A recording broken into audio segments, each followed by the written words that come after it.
Good morning, everybody. Welcome back to Apostate Weekly. I'm your host, James. And I'm Rion. And we've got some stories coming at you this morning to hopefully brighten your day, maybe put a little damper on your day. But we're going to try to get these out to you because we got some updates from Norway coming out. We've got some other things going on in other countries that All around the world. is good. So, with that being said, let's go ahead and get into this and we'll start talking about them.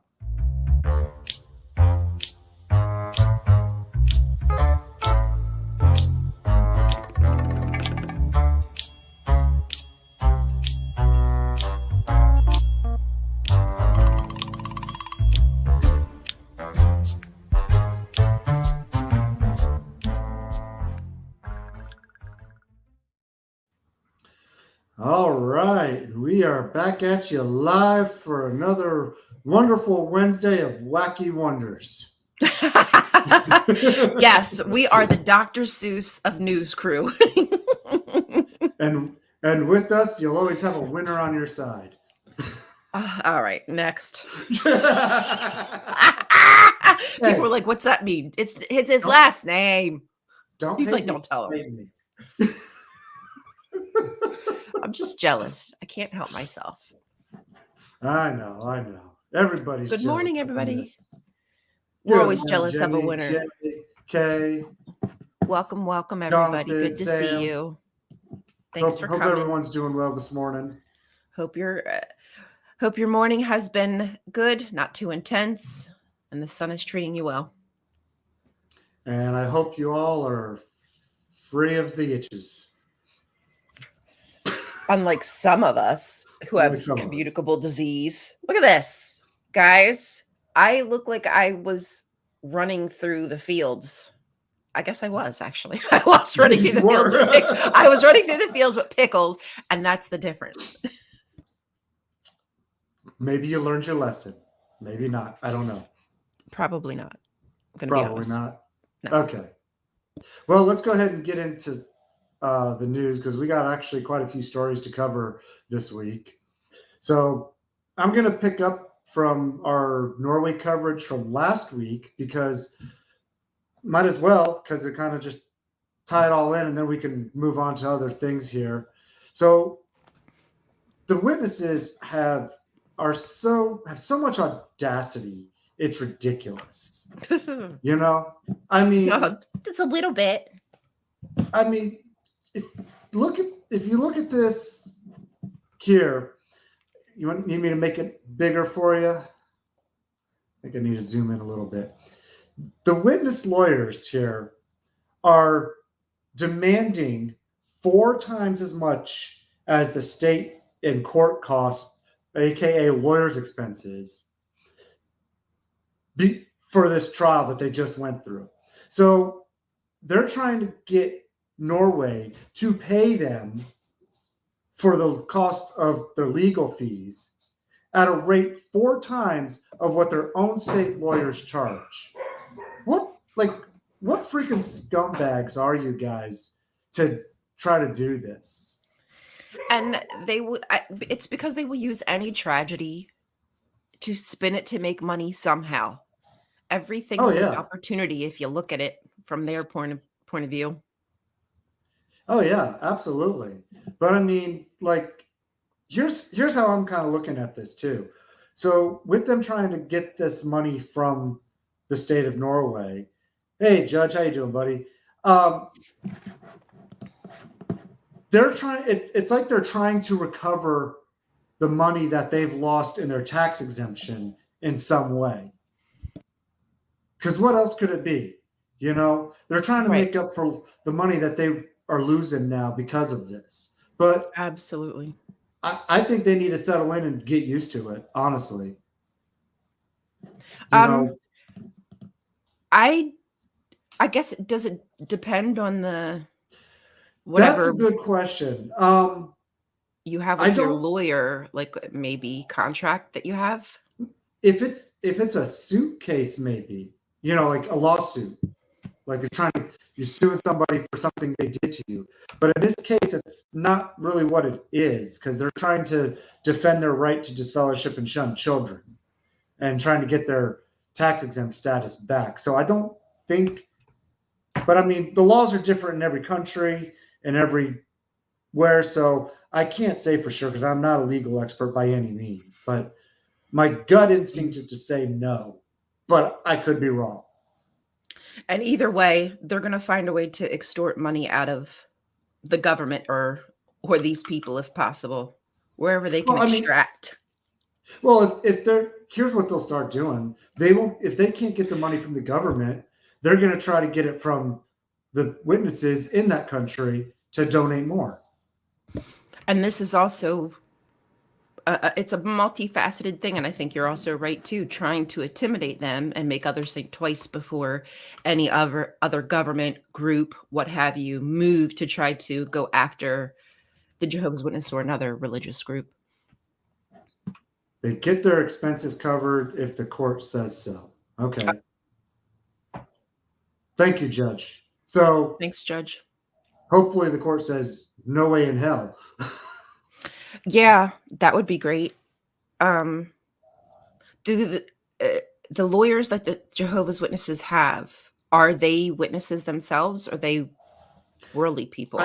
I think Risdell is a witness. He's one of the That's what I thought. Lawyers. But he also worked with a team of other lawyers from Norway. So they hired another private firm out to help have a legal team. So so this is costing them bank. Yeah. So that legal team, I don't know how much that cost them. How much of, if any witnesses are watching, how much of your hard-earned money that you donated went to that legal team to defend your right to shun children? You know? Mm-hmm. So, but here's what I would also bet that they would do, because the witness lawyer is going to work for Watchtower for free, but they're still probably going to try to charge the state legal fees for his services as well, even though he won't get paid anything from Watchtower. And I do wonder, is he getting anything? Does he do this really for free? Yeah. Like, you just give your talent away just like that. And I'm certain they probably would, but I could not imagine, like, how is this guy putting food on his table? There's got to be some kind of reciprocity, or he's going to starve. Yeah. Unless he's doing this and then also doing like private cases, and on top of that, still attending meetings and like all the things that. You never know. But I mean, if he's a Watchtower lawyer too, he has a lot more leniency to get away with not doing as much service or meetings or anything. You know what I mean? As long as he still serves the Watchtower's interests whenever they want him to. Right. Their worldly interests. Yeah, exactly. Oh, brother. Wowsies. Interesting. Trying to get more than they deserve. Typical. Yes, it is. Mm-hmm. They just don't know the meaning of stop. They don't know when to stop. Stop? Does that mean go? In the name of love. Before you get a lawsuit. Or go broke. Yeah, that as well. Do you want me to go to my next story? You may. Okay. So this one is a little video I thought that we could watch. Let me make that bigger. It's about Kezia. I hope I'm saying that right. Kezia Witten. And she was abused by her brother, and it took years and years for her to get any kind of justice. So I thought we could just watch this quickly. Let me know if there's any issues with the sound. Okay. Kezia Witten fears the Jehovah's Witnesses are still hiding child sexual abuse. You're a survivor every day. Every day you survive. The 34-year-old from regional Western Australia grew up in the Jehovah's Witnesses faith, which believes Armageddon is imminent. But there was a far greater threat inside her family home. About 3 decades ago, aged just 5, Kezia Witten was sexually abused by her brother, Joel Witten, who was over 18 at the time. He should have been hurting for me, not hurting me. Nothing like that should ever happen to a child ever. It left her with deep emotional scars and trauma. I was pretty committed to killing myself. Kezia confronted Joel later in life, and he confessed to the Jehovah's Witnesses elders in 2018, following the Royal Commission into Child Sexual Abuse. But the elders chose to conduct their own investigation and not report the matter to police. This was despite the faith group committing to report child sexual abuse during the inquiry. Kezia then decided to report the matter to police herself after having a child of her own, and Joel pleaded guilty and was jailed late last year. The Jehovah's Witnesses didn't respond to all questions, they say, to protect the privacy of those involved, but say they regard child abuse as a crime and abhorrent sin. WA's mandatory reporting laws don't require religious organisations to report historical abuse which occurred before 2022, even if the survivor is still currently a child. It's something survivors like Kezia Witten want changed. But the state government says the laws were not intended to address historical abuse. With her abuser now jailed, Kezia has started making candles to help her find the light in her life. I think it's knowing that you're a lot more than what hurt you instead of letting it consume you completely. She says other survivors shouldn't give up hope. Brianna Fiore, ABC News.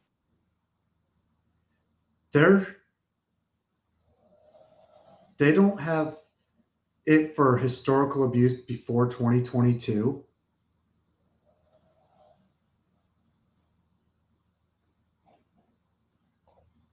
What's going on here?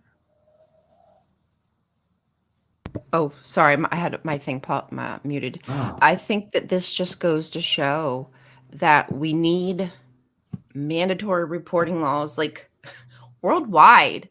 Yeah, Why no is this such kidding. I don't understand why this is such a hard thing to get. If you are in a position of power, of trust, if you are a clergy member, an elder, somebody in the church or a religious situation who is doing one-on-ones, whatever, shepherding the flock, if you find out about child abuse, you should have to report it no matter what. And I don't understand why this is such a hard idea to grasp, to protect children. But see, like, I don't here's get the it. thing that really got me with this story, though. Like, I know in the United States, our laws could be so much better as far as the historical abuse cases going back, or because we have what's called the statute of limitations. But a lot of times they're like 20 years, 25 years, something like that. But this report said they only can go back to 2022. Like, that's only 2 years ago. That's ridiculous. That is ridiculously under it's going to be underrepresent. You know? It's going to underrepresent the full right. For the land down under, it's underdone. Yeah, and they're supposed to be like straight shooters, but you know, that's one of those things where people talk a lot of shit, but then is there anything behind it? Because look at us in America. Well, I mean, we got people like us here. We know that, you know, having statutes of limitations on laws like that is absolutely ridiculous because victims don't get justice. Even with the states that have longer statutes, victims often don't come forward years, sometimes decades later because of the trauma that it's inflicted upon them. And if you can only have a couple years to go back to report something, none of those victims throughout that whole country are going to get any justice for their abusers. Unless you have adamant parents that are on top of it and really love their child and report it right away. Right. That's the only way. And is that always going to be the case for everybody? Likely not. Because again, Jehovah's Witnesses, conscious matter, but you're always guilted or shamed into feeling the conscious matter is to do exactly verbatim what you've been told. Yeah. So. Hey, K-Fred, is it your birthday today? Oh, is it? Jen and Fran commented happy birthday to K-Fred. Well, good morning and happy birthday, K-Fred. I didn't see if that was in the comments anywhere. So if if it's true, please speak up. Happy birthday to you. And if you're lucky, we might sing you a happy birthday song. Ugh. Or Yeah. unfortunate, either way. Or, Unlucky. yeah, something like that. Well, Depending how our you look song at will it. curse you for the next year. Yeah, might be a bad idea. Get out of here. Skedaddle before we get you. All right. So, mind if I go ahead and move on? Yeah, go right ahead. I know you had some stories with the clergy penitent privilege law as well. Yeah. So, we're gonna go over to the Netherlands now for our news and What are you trying to say, reclaim K. voices. Fred? Yes, thanks all. Don't sing. Sorry. Well, just for that, no. Happy birthday. So, anyways, going back here to the Netherlands, they are going to be doing a follow-up study on religious communities, and it's not just the Jehovah's Witnesses; it's other religious institutions as well. They listed about 5 or 6 different institutions, and they're going to be dealing with how they handle sexual abuse within their institutions. So this is something we're definitely going to keep our eyes on, because this is the kind of news we want to see. We want to see these institutions, not just Jehovah's Witnesses, every institution, be held accountable for when they mistreat and mishandle these abuse cases. Absolutely. And it's not that we're necessarily vouching or trying to get them to, go bankrupt and go out of business. No, we just want them to handle things right and to protect the children, protect the communities, and protect the families by having proper policies in place to protect these people. Yeah. We want some culpability. We want accountability. These things all can be done. Just think of your workplace. How many institution laws, rules that you have to protect the people there. Yeah, things are going to go bad. Something's going to happen. You're going to have an argument. But they have these rules set up to protect people, even the person being accused. So why is it so difficult to do copy paste into the organization? Yeah. It's a choice not to. That's why. Exactly. So, but anyways, like I said, we'll keep our eyes on this and we'll update you as we learn more about it and what's going on with it. Yeah, that's great. I love to see that there's countries kind of leading the charge. I'm not saying they're perfect or anything like that, and they don't have their problems, but I do love the knowledge that children are being put at the forefront. I like to see that. And I would love to see that in the land of freedom, children being treated with that, treating them like a gift. They're supposed to be a gift from God, and we treat them like they're fucking burdens. Oh, don't itch. You're making me think of you ever watch The Simpsons? Yeah. Remember their little the Simpsons, the cartoon they watched, the Itchy and Scratchy show. Itchy and Scratchy, the cat and mouse, right? Yes. Yeah. Oh, I haven't seen that in so long. And you're both Itchy and Scratchy all in one today. I'm exactly. I'm a freaking cartoon character in real life. Poetry in motion, friends. Yeah, but if you're a cartoon, you're more like Bozo the Clown.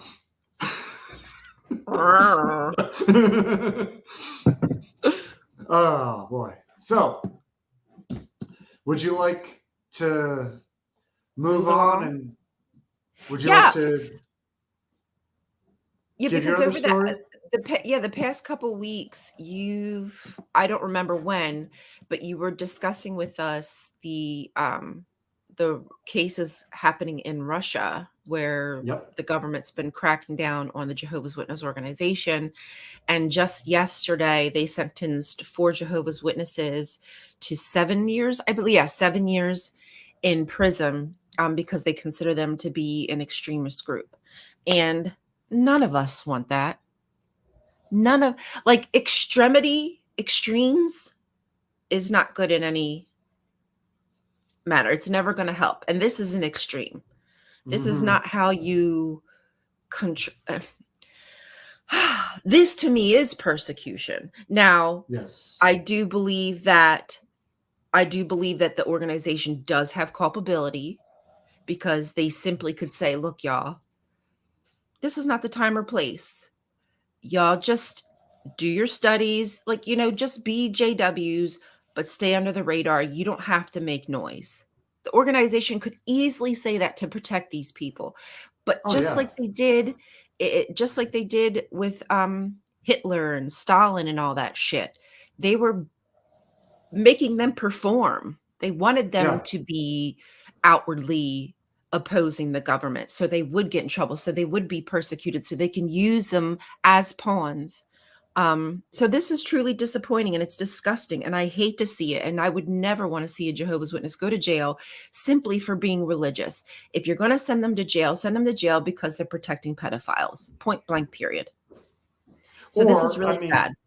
In other countries like America, we've had witnesses that have gone to jail for not going to war when they were drafted. Right. But do it for things that they're doing that are illegal, not for simply practicing their belief system. Right. Like, this is bananas. This is not going to help anybody, save anybody. Yeah, it is the group to some extent, a zealotry extremist group. In some ways they are, because they will let their kids die. I mean, that's pretty freaking extreme. But they'll let their kids die. They'll shun their own kids if they're baptized. Yeah. They also have very, what's the word I'm looking for? Extreme literature as well. Right. With the depictions of Armageddon. Let the punishment fit the crime. Like Right. This punishment is not fitting the crime. If the crime is just simply being religious. Now, if they wanted to be like the Netherlands or Norway or what have you, and specifically, now maybe they are, and I don't know. Like, this is the thing, inside of these countries, we're living in these bubbles. Like, we're getting fed our information from the news sources that are bought out by the big oligarchy companies, right? Like, it's a monopoly. So we don't hear, so maybe there is research into Russia about, the abuse of children and shunning and the no blood. And I don't know. Maybe that's my stupidity. I remember when this all started happening, they were classified as an extremist religion. Mm-hmm. And so because of that, that's why Russia started going after the witnesses. Now, that being said, I know Russia wants to have their state religion for the country. And that being said, even if you are part of another religion, maybe because of the witnesses and their extremist views and practices, they looked into that, and that's why they're going after it. Maybe, and I think, didn't they enact laws where they told them to stop meeting at their buildings and stuff? Correct me if I'm wrong on that. I thought they were told to stop. I think so. Doing congregating, stop preaching, and just like you said, the head honcho say, no, you keep on doing it. You're our pawns. Go out and play this game of checkers when we're Jehovah's going to be mad at you. Yeah, I know. Is he really? Did Jehovah get mad at Jesus and the apostles for not going door to door every day? Are you sure about that? I know, right? And like, if let's say you're a family man and you get put in prison. How are you going to support your family now that you're in prison, or take care of them or be there? Like, exactly, James. And they don't care. No, they want that. And guess what? The shitty thing is, they probably have nothing set up for when that happens. And that person now has to just rely on the state, has to possibly rely on the help of the congregation. Will they help? How much can they help? It's a really shit position to put somebody in. Yeah. you're burdening society because of it. And I mean, Yes. just like you said, the state, the congregations, everybody. So Mhm. it's bad all the way around. Find a It better is. way to hold them accountable for their extremist views. Please How don't about persecute them education? by throwing them in prison. Yeah, exactly. I Here, mean, I'm we're gonna. not trying to be funny, but, like, seriously, if there's only I think there's, like, 175,000 or something like that Jehovah's Witnesses in Russia. How hard would it be to fricking educate those people? It wouldn't. You're rich, you can do it. You're choosing not to. And not that I'm advocating for this, okay? This is not an advocacy for this idea, but there are cases, and like, if you have you ever read Stephen Hassan's book, Combating Cult Mind Control? No, but I need to. Okay. Well, part of his deconversion, well, not part of it, his complete deconversion was a forced deconversion from the cult he was in. Okay. Mm. Now, he doesn't advocate for that, and neither do I, because he feels that there are better methods, and I agree with that. But even still, if you did like forced deconversions or forced education, on these things, that would still be better than throwing these people in prison. 100%. Or at least if you're putting them in prison, at least have some kind of program where at least in that system, in the prison system, they're getting some kind of help. Right. But prison is not prison is just not a solution. I'm not saying we don't need prisons. Obviously, we do. Well, yeah, But but it's not it's the a solution to money-making this. system. Business How can businesses own a prison which just incentivizes, cops and people to accuse people to make judges put longer sentences? Like, it's Well, just a money-making scheme. I don't know about Russia, but it's definitely that way in America. Right, yeah, like, I can't say that I know about other countries. I'm sure somebody's profiting. I'm sure there's a monopoly there, but we know here, we could and there are programs. I'm not saying there aren't social programs to help, what is that? To facilitate them back into society. I know there's, like, a word for that, but it could be the things that we could do if we really wanted to as a society. Instead, we just spend our time fighting each other because that's what the government programs us to do. Sorry. Anyway, Yep. conspiracy theory out.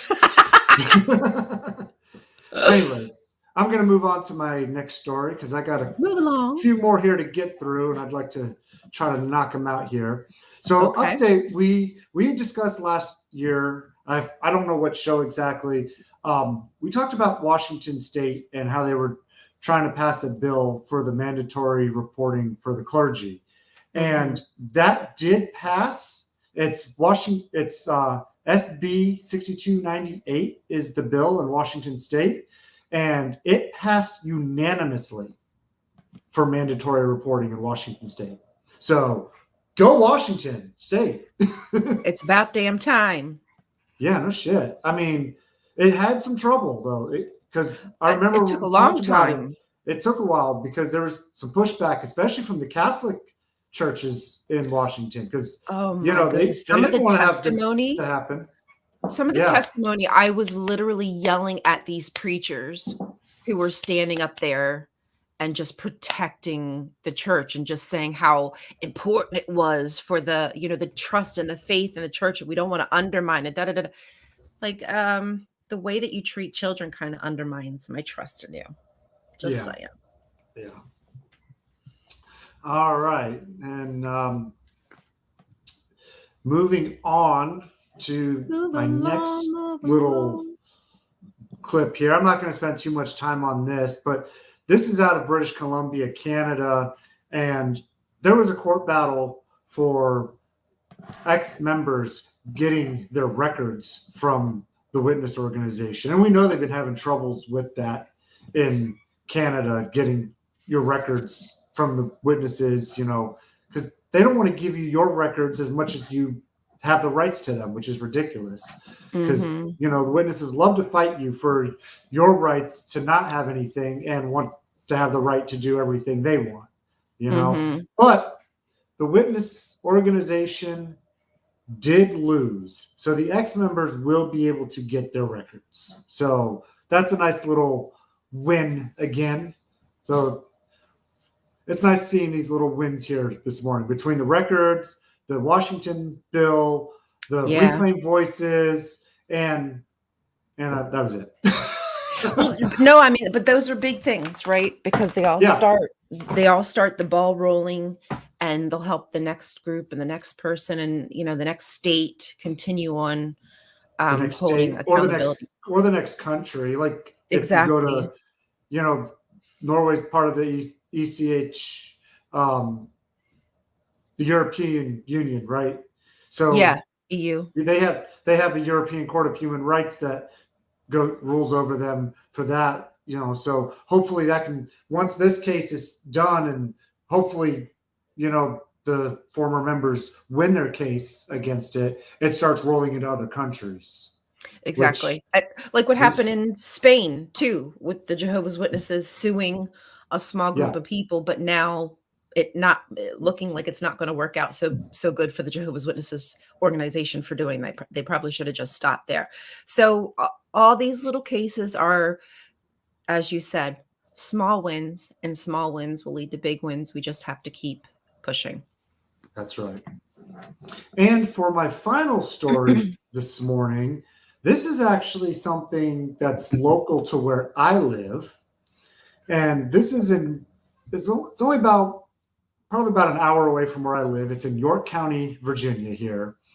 This is from the Freedom from Religions Foundation's website. And I'll go ahead and share that with y'all here. The school board was trying to open their meetings with prayer. Now, for those of us in America here, we have what's called the separation of church and state. And with that, you're not supposed to be praying while in school board meetings, while in government. You're supposed to keep those things separate. You can do them on your own time. You can even pray to yourself at these places. You're just not supposed to be doing it publicly in front of a group of people. And what happens when you do that is you offset the balance of power, and you make people in the room feel obligated to listen to your prayer from your religion. And it's really just a predatory way of pushing your religion on others that may not want it, especially the non-religious, or non-religious, and also people who have different religious faiths than you as well. And especially when it has to do with a school board meeting of any kind, because you might have children in the room that are being influenced by this as well. And if you look here at the article, it talks about a settlement that happened in Chino Valley, and they had to pay more than $275,000 in plaintiffs' attorney fees and costs to the Freedom from Religion Foundation because they tried to push prayer in their school board. So the article is using this as an example to say, hey, this has happened before. The Supreme Court has, over history, constantly pushed down these cases and say, no, you cannot be doing this. And yet they keep on trying to do it, and they keep on trying to do it. And it's just like, it's like a game of whack-a-mole. You knock one down, and another one pops up. Yeah. And, we just got to keep knocking them down. Because, yes. Keep going. This kind of indoctrination you're trying to send off to these kids is not right. It's just the wrong place at wrong time to be doing it. You want to pray? Fine. Go pray. Do it on your own time, not on business for the school, and especially in front of an audience like that. Yeah, it makes people uncomfortable, and it's just unnecessary. Like, does God need to be involved in all this stuff? Truly, it's just not the place. That's my opinion. No. Anyhow, and I know religious people will differ, but just because you're religious doesn't mean the rest of us have to be. Well, that's what I say. If you want to pray to yourself before the meeting or whatever, or after it, Yeah. go right ahead. Have at You're it. free to do that. Just don't do it on the microphone in front of the whole audience, because now you have a captive audience, and that is a predatory tactic of pushing your religion on others. That's all I'm saying. There's a power imbalance, and we have to admit that and address it. And we've even addressed that on this show before, because we even realize that there's a power imbalance with us being on a YouTube show, speaking our opinions out to the worldwide webs here. And I mean, yes, we have comments and people talk and everything, but still there can be a major power imbalance just for YouTube influencers, let alone people at a school board or in political offices or any kind of other positions of power. Yeah. I mean, it's all things to take into consideration when you're talking about anything, really. Yeah. You have to just be careful and be aware. That's all. Cognizant. Yeah. Exactly. Yeah. Go have a special place that you go or something. That's absolutely fine. You want to go pray somewhere? I don't mind. I'll yeah, sure, go take 5. That's fine. Well, I remember when I was a witness, if I wanted to pray in a public place like that, I would just basically not necessarily close my eyes, especially if I was walking somewhere, but I would just say something to myself, and pray like that and move on. Didn't have to say it to the whole world, That was me practicing my religion then. I struggled with prayers. I it's just my mind, maybe ADHD, but I would always start my prayer, and then within 30 seconds I'd be somewhere else, and then I'd feel guilty, and I'd be like, oh my God, I'm so sorry, Jehovah. And then I would try to get back into it, and then my brain would go it would be the never ending. I've done that too many times. I've done that many shit, times. I was praying. Oh shit, I said shit. Oh shit, I'm sorry. What's happening? Or this is my own personal hell. And your mind just wanders into some other universe or whatever. Yeah. I mean, dude, do you know how many times my brain goes elsewhere just sitting here, and I have to reel it back in? It's really difficult. Itchy. If I only had a brain. If only it worked. If I could make my brain work, that would be great. I just have one last thing. If that's I'm gonna just get a little spritz here, cool it down. She's just trying to glow for the camera, everybody. I want to glow. Look at that lovely pink glow from my rash. Yeah, that's a blow down. Okay, quickly.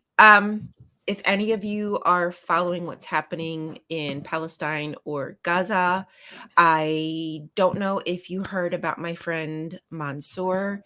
I was lucky enough to do an interview with him in December, right before Christmas. He is a journalist. He's a father of 5. He does hold a Canadian visa or citizenship, and he was able to get his family out, but he stayed behind to, keep everybody apprised of what was happening in Gaza. And sadly, he has been missing now for, I think it's been 9 days. And they do believe that he has been taken by the IOF, the Israeli soldiers. And so that's just not good news whatsoever. So if you'd like to help, there is a petition. We're trying to get government attention, since he is a citizen, getting the attention of Justin Trudeau, Melanie Jolie, who is the foreign affairs minister. Actually, here, I'll just put this in the chat if y'all wouldn't mind signing it. No, I'm not forcing anybody to do anything they're not comfortable with, but I just feel like Mansour is a light, And just meeting him that one time, I could tell that he's a good man and doesn't deserve to be tortured by the hands of the soldiers in the Israeli government. Anyhow, so yes, please, if you can sign that, share that, tweet, whatever you can do to raise noise, that would be great. Also, Lama Jamis, they're trying to get her out. She's a 9-year-old journalist as well. When the bombardment started, she got in front of a camera, picked up a mic, and started reporting. But the South is being heavily attacked right now, which is where Mansour and Lama both were. And they're afraid that she's also going to either get taken because she's a journalist. They're after the journalists who are telling the stories, or she will just sadly get killed. So those are things, action items that y'all can do. And yeah, war sucks. Yes, it does. Yes, it does. But with that being said, I think that's it for the show this week. Unless you had anything else you wanted to add? No, I don't think I have anything else. As per usual, if you ever have any news stories, etc., that y'all want us to cover, if you have something in particular newsworthy that you want to come on the show and discuss, hit us up, let us know. We're always open to that. We're trying to grow as a team and as a community. So yeah, that's all I have. All right. As our friend Sam reminds us every week in the chat, thank you, Sam. Everybody, please hit the like button and subscribe if you can. We greatly appreciate it to help get these out to the old YouTube algorithms. And, oh, yes, I'll do that too, Sam. I will do that. I'll grab that Discord link. I will grab that right now and throw it in there. Where is it? Thank there you it is. so much. You guys are awesome. I love having you, Sam, because you remind me of the business I need to take care of. So I appreciate that, buddy. I really do. All right. There's that Discord link to join the Apostate Coalition. So the Force will definitely be with you if you join the dark side. Yeah, join the dark side. It's the only place to be. And I say that, too, because we do have a Sith Lord in there, Darth Magog. Right. So, it's fitting. It is fitting. So, it's apropos. You can't get any